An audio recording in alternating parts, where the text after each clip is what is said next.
खुलुमबाय गिबियाव बर' हारिनि रायजो राजा आइ आफा बिदा फंबाय बिब' बिनानाव नोंथांमोनखौ नैबे एसएमएक्स इउटुब चेनेलाव बरायना लाग्रोबाय। दिनै नोंथांमोननि थाखाय आं मोनसे भिडिअ लाना फैदों। बे भिडिअनि गेजेरजों नोंथांमोननो दिनै फोरमायनो थांदों जायफोरा नैबे पृथिबियाव इंराजि सोलोंनो गोसो नोंथांमोनहा बे भिडिअखौ नायनायनि गेजेरजों माखासे इंराजि सोलोंनो हानायनि सुबिदाखौ मोनगोन। स' बेखायनो गोसो गुदुं इंराजि सोलोंआरि नोंथांमोनखौ नैबे भिडिअखौ नायनो थाखाय खावलायनाय जाबाय। जों दिनै बे भिडिअनि गेजेरजों टेन्सनि बागै सावरायगोन आरो बे टेन्सआव दिनै सावरायनो आखायाव लादों फार्स्ट टेन्स। नोंथांनि सिगाङाव फोरमायखानाय जायोदि जोङो प्रेजेन्ट टेन्सनि बागै 4 ब्रान्चेसखौबो सिगाङाव सावरायनानै अलरेडि भिडिअ आपल'ड होबोखाबाय। नोंथाङा जुदि बैफोर प्रेजेन्ट टेन्सनि ब्रान्चेसफोरखौ मिथियाब्ला नैबे भिडिअनि डिसक्रिपसनाव लिंकफोरखौ होनाय जागोन। नोंथाङा बै लिंकआव थांनानै चेक खालामनो हागोन। दा फार्स्टआव जों मिथिनो गोनां बेनोदि फार्स्ट टेन्सआ मा बुस्थु, बियो मा ओंथि फोरमायो बेखौ नोंथांनि सिगाङाव बेयाव लिरनानै होनाय जादों। नोंथाङा बेखौ नाय। Okay, past tense is a verb which refers to acting of past time is called past tense। बेयाव नोंथांनि सिगाङाव बेखौनो फोरमायनाय जादों जि फार्स्ट टेन्सआ मा मोनसे verb थाइजानो जाय माने सिगां फार्स्ट टाइम सिगांनि खामानि मावनायखौ मा खालामो रिफार्स खालामो बा दिन्थिनानै होयो। बेनिफ्राय बेखौनो क्लियार खालामनाय जाबावदि फार्स्ट टेन्सआ मोनसे थाइजा जाय थाइजाया गिबियाव बा सिगाङाव खामानि मावनायखौ फोरमायथिनानै होयो। बेखौनो बुङो मा फार्स्ट टेन्स। दा जोङो नैबे एग्जाम्पलाव नोंथांनो फोरमायगोन। अके, दा फार्स्ट अफ जों मोनदों I taught English grammar for 1 hour। दा नोंथाङा बेयाव नाय I taught English grammar for 1 hour माने मा 1 घन्टानि थाखाय इंराजि ग्रामार फोरोंदोंमोन। आरो सेकेन्डआव दं मा they drank a cup of tea। बिसोरो माने कापसे साहा लोंदोंमोन। नैबे सोदोबखौ नाय इंराजि ग्रामाराव जेब्ला दोंमोन सोदोब मोनो अब्ला बियो फार्स्ट टेन्स। मानो फोरमायदों बिनि खामानि मावनाया मा जाना थांखांबाय। आं बुंखादों फार्स्ट टेन्सआ मा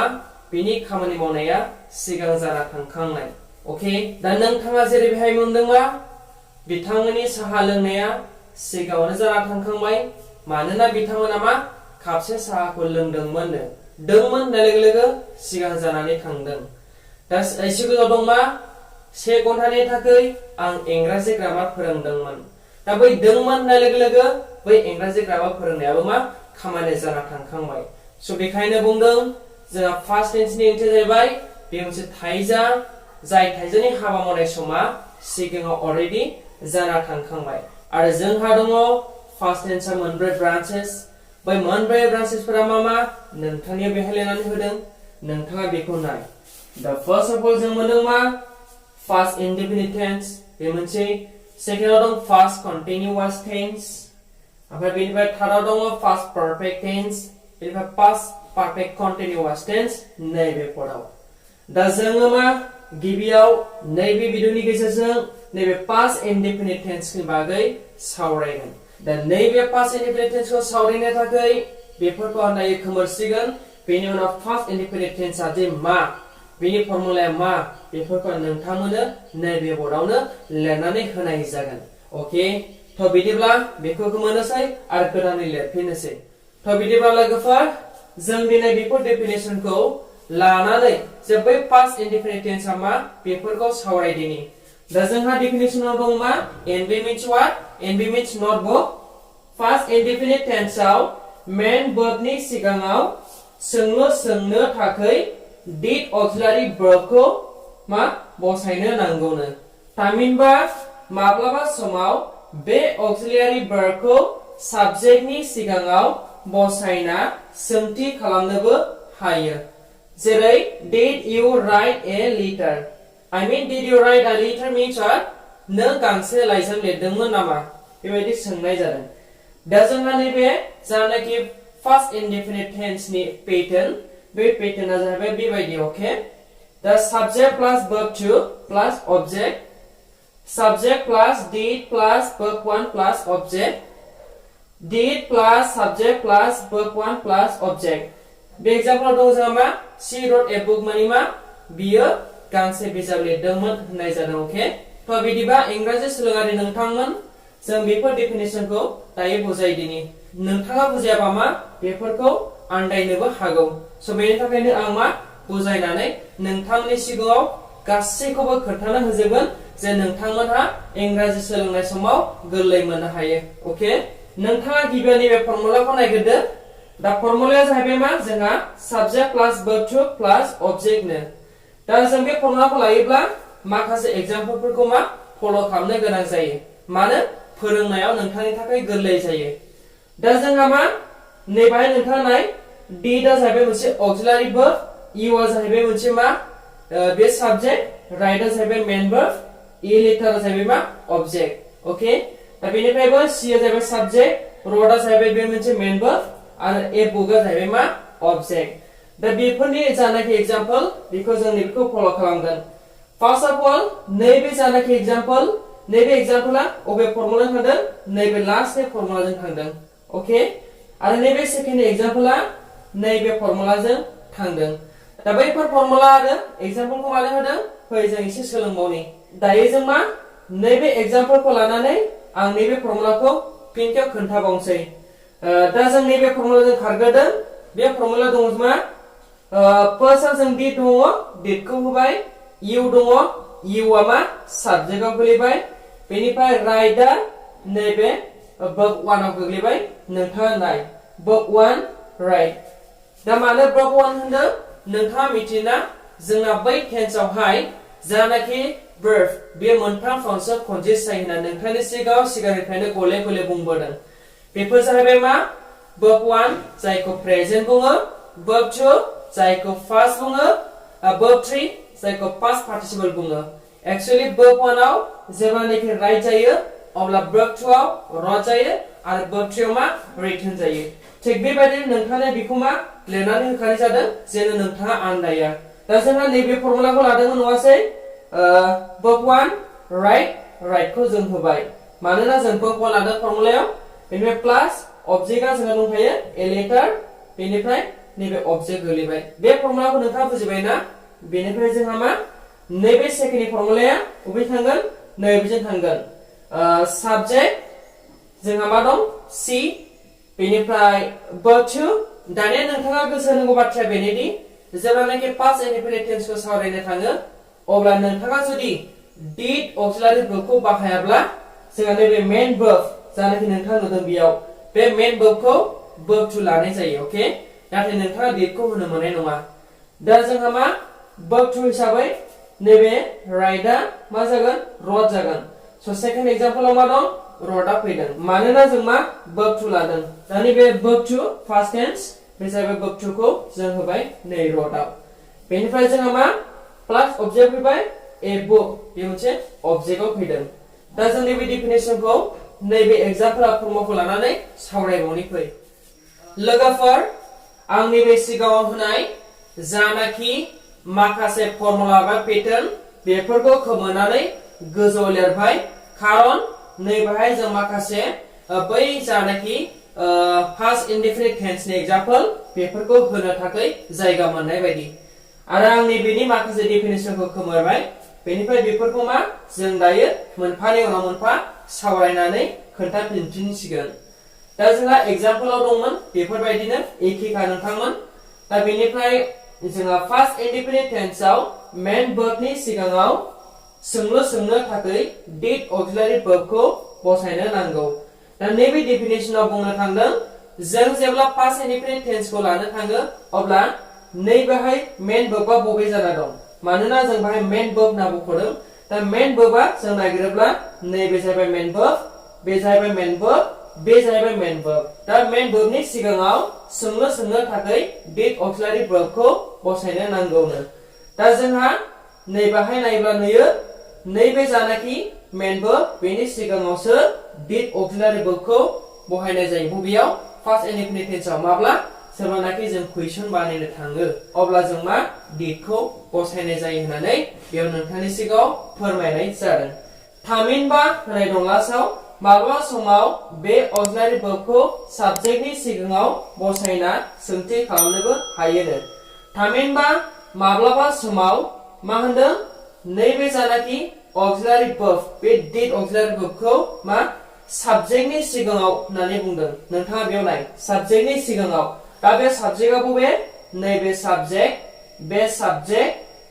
साबजेक्ट बेनि सिगाङाव बसायनानैबो सोंथि खालामनो हायोनो दा जों बेनि सिगाङाव बसायदों बबेयाव नैबे नायनाय बे जाबाय साबजेक्ट बेनि सिगाङाव जों did खौ बसायनानै बे जानाखि सेन्टेन्स बेखौ सोंथि एबा इन्टारोगेटिभ खालामनाय जादों दा बेखौनो बेयाव मख'दों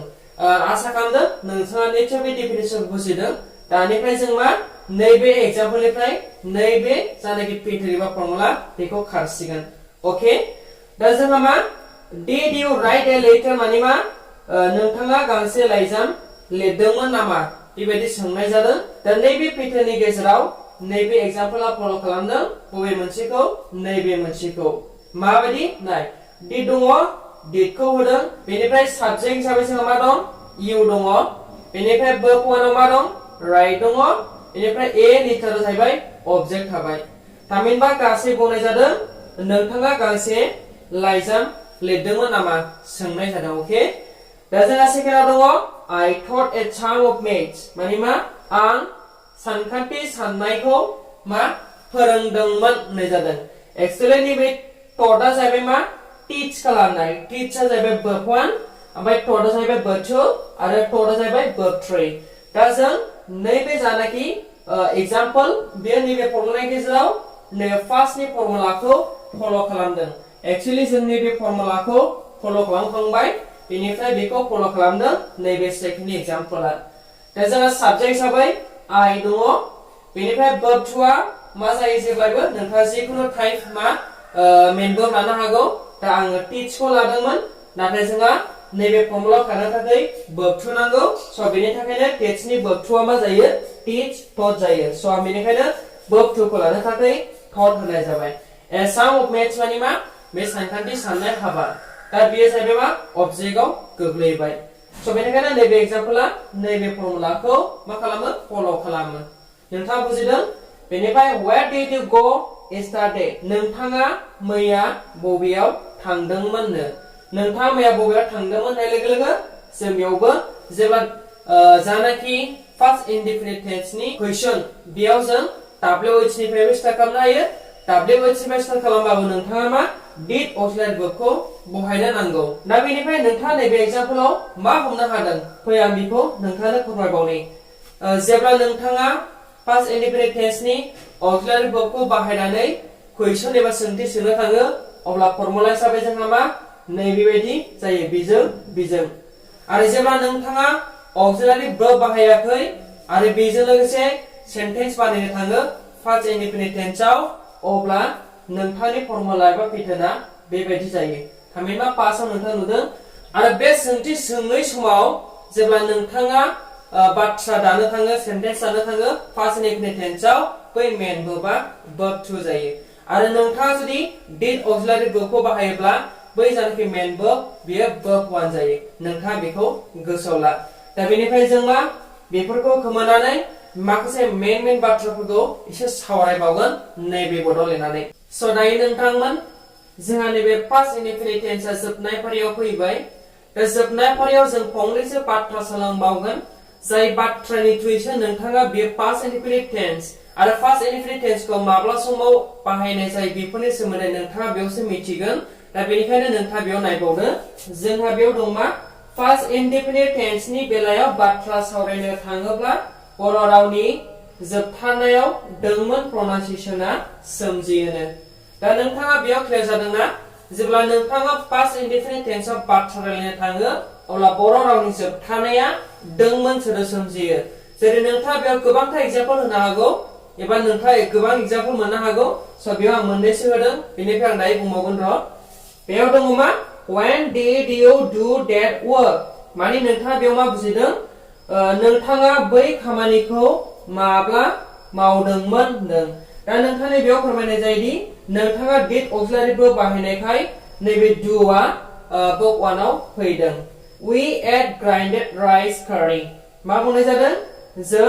अनला ओंख्रि जादोंमोन दा नोंथाङा आं दहाय फर्मुला होनाय बायदिनो नैबेहाय did auxiliary verb बाहायाखै जायनि जाउनाव नैबे मेन verb आ verb 2 जादों दा verb 2 आव eat जायो ओमफ्राय verb 3 आव eaten जायो थामहिनबा verb 1 आव eat फैयो ओके बेनिफ्राय did she cook bamboo shoot curry थामहिनबा बेयाव होनाय जादों मा she माने बियो हिन्जाव मानसिखौ बुङो बेनिफ्राय बियो मा बुंदों औवा मेवाइ ओंख्रि संदोंमोन नामा बेबायदि सोंनाय जादों दा नोंथाङा क्लियार जादोंना जेब्ला नोंथाङा बर' रावनि जोबथारनायाव दोंमोन सोदोब मोनो अब्ला बेखौ पास्ट इनडेफिनिट टेन्स होननानै मिथिनो हागोन जेरैहाय नोंथाङा माब्ला फरायसालियाव थांदोंमोन बाव दोंमोन सोदोब फैदों जेरै नोंथाङा ओंखाम जादोंमोन बेयावबो दोंमोन सोदोब फैदों आं बिजाब फरायदोंमोन बेयावबो दोंमोन सोदोब फैदों दा बिदिनो दोंमोन जुदि नोंथाङा मोनबायबा सानना लादो बे पास्ट इनडेफिनिट टेन्स दा पास्ट इनडेफिनिट टेन्सनि जानाखि मेन verb auxiliary verb बेयो मामोन आरो माब्ला समाव मा बाहायनाय जायोमोन बेखौ नोंथाङा गोसोआव लाबोनानै गोसोबायदि गोरलै रावैनो बर' रावजों बुझनानै नोंथाङा इंराजियाव ट्रान्सफार खालामनो हासिगोन होननानै आं सानदों दा नोंथांनि थाखाय भिडिअआ एसेनोसै नोंथाङा नैबे सेमिस्टार चेनेलाव गोदानब्ला नोंथाङा बे चेनेलखौ साबस्क्राइब खालामाखैबा अन्नानै साबस्क्राइब खालामनानै ला जाहाथे बेफोरबायदिनो इंराजि सोलोंनो आरो माखासे आपडेट मोननो हानाय बायदि दा नोंथाङा बे भिडिअखौ नायनो थाखाय नोंथांनिसिम रोजा रोजा साबायखर